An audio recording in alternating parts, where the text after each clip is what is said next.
Um dos melhores conselhos que eu já recebi do meu mestre não diz respeito ao yoga diretamente. Mas é claro que, por ele ser um mestre de yoga, foi um conselho que realmente fez muita diferença para mim, inclusive porque eu não pude cumpri-lo integralmente. Eu vou explicar, vocês vão entender. O conselho dele foi: saia das redes sociais. De todas. Livre-se das redes sociais, exclua perfis, esqueça que existe rede social. Vamos lá. Por que isso era um bom conselho para quem se dedica ao yoga?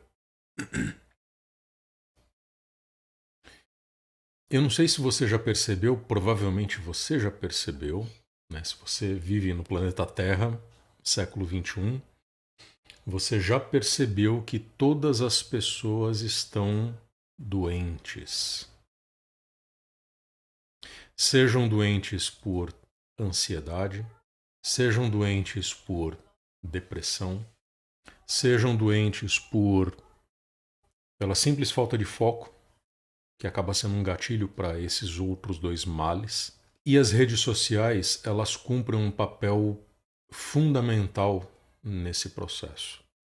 Se a gente for lembrar do que era o mundo, do que era a realidade antes das redes sociais, a gente vai perceber que muitos desses males ou não eram importantes ou simplesmente não existiam.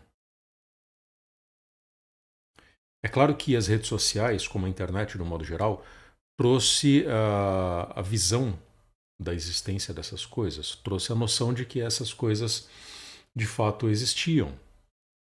Né? Ou seja, a ansiedade não começou agora, não começou com as redes sociais. Depressão não começou agora, não começou com as redes sociais. Ou seja, é claro que redes sociais deram uma exposição muito maior a males que já existiam antes. Mas, ao mesmo tempo, foram também catalisadores desses males. Ou seja, intensificaram esses males, aumentaram quantidade, intensidade, ou seja, multiplicaram o problema. Isso eu acho que é claro para a maioria de vocês. Quem, como eu, acompanhou a evolução das redes sociais desde a época do Orkut até os dias de hoje, com o Instagram e TikTok bombando, né, stories, reels e, enfim, vídeos rápidos. O YouTube tenta embarcar nessa onda também. Essa coisa da comunicação rápida demais nas redes sociais, dos vídeos curtos, e isso só piorou o problema. E esse problema, ele se resume, se a gente fosse resumir tudo numa única expressão, ou talvez até numa única palavra, a gente poderia chamar de dispersão. Ou, desmembrando essa palavra, né, a mais absoluta falta de foco. Por que a falta de foco é um problema? Não apenas para os yogis, mas para as pessoas de um modo geral. Porque é por meio da falta de foco que você se torna absolutamente incapaz de fazer qualquer coisa. Você se torna absolutamente incapaz de concluir tarefas simples, como, por exemplo, guardar roupas num armário. Você começa a guardar e, segundos depois, você já está fazendo outra coisa.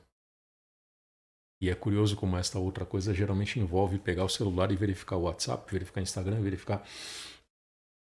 Não importa. Mudar a música, escolher outra música no Spotify. Ou seja, essa dispersão quase sempre está associada a pegar um aparelhinho desse tipo e ver qualquer besteira que lhe parecer interessante. E foi principalmente por causa disso que o meu mestre me deu esse conselho. Abandone as redes sociais. A importância de você realmente abandonar as redes sociais, me parece que, depois dessa explicação, me pareceria evidente. Talvez para você seja evidente, porque afinal de contas, se as redes sociais são o principal gatilho da dispersão mental, da falta de foco, da absoluta falta de foco, e se a absoluta falta de foco nos torna pessoas inúteis, incapazes de cumprir uma tarefa que demore mais do que 5 minutos, às vezes menos, né? É claro que o melhor conselho do mundo é evite todo e qualquer hábito, comportamento, mecanismo, processo que produza essa dispersão. Isso é especialmente válido para quem se dedica seriamente ao yoga, mas é válido universalmente. Todas as pessoas que sofrem com ansiedade, com depressão, com TDAH, que é, digamos, uma expressão bastante corrente aí hoje em dia, fala-se muito em TDAH, todas essas pessoas se beneficiariam muito fazendo isso que o meu mestre sugeriu. Saia das redes sociais. Evite elementos que produzam essa dispersão. Coloque a sua energia naquilo que, ao contrário, produz foco ou que exige foco. É por isso que se fala tanto, por exemplo, em trabalhos manuais. Quando você se dedica a produzir, a realizar uma tarefa manual, a sua mente, ela naturalmente aumenta a concentração naquilo que você precisa fazer. Quanto mais corporal for a ação, mais fácil é você manter o foco naquilo que você está fazendo. Quanto mais palpável for a ação, mais fácil é você manter o foco mental. Quanto mais mental for a ação que você vai realizar, mais difícil é você manter aquela ação constante, focalizada. Porque você está ali dispondo apenas da própria mente para manter aquele foco. Por que eu disse que era um conselho que ao mesmo tempo era um dos melhores que eu já recebi na minha vida, mas ao mesmo tempo era um conselho que eu não consegui cumprir efetivamente? E talvez você não consiga, dependendo de como é a sua vida. Porque ao mesmo tempo que as redes sociais são um fator importantíssimo para a dispersão mental, para tirar as pessoas do foco ou impedir que as pessoas estabeleçam um foco, as redes sociais também são um meio que tem alguma utilidade para quem quer trabalhar. São meios de comunicação, de alguma forma. E muitas pessoas, hoje, pelo modo como as redes sociais se estabeleceram como parte do dia a dia das pessoas, e até como elementos articuladores da vida offline, as redes sociais tornaram recursos importantes para as atividades profissionais.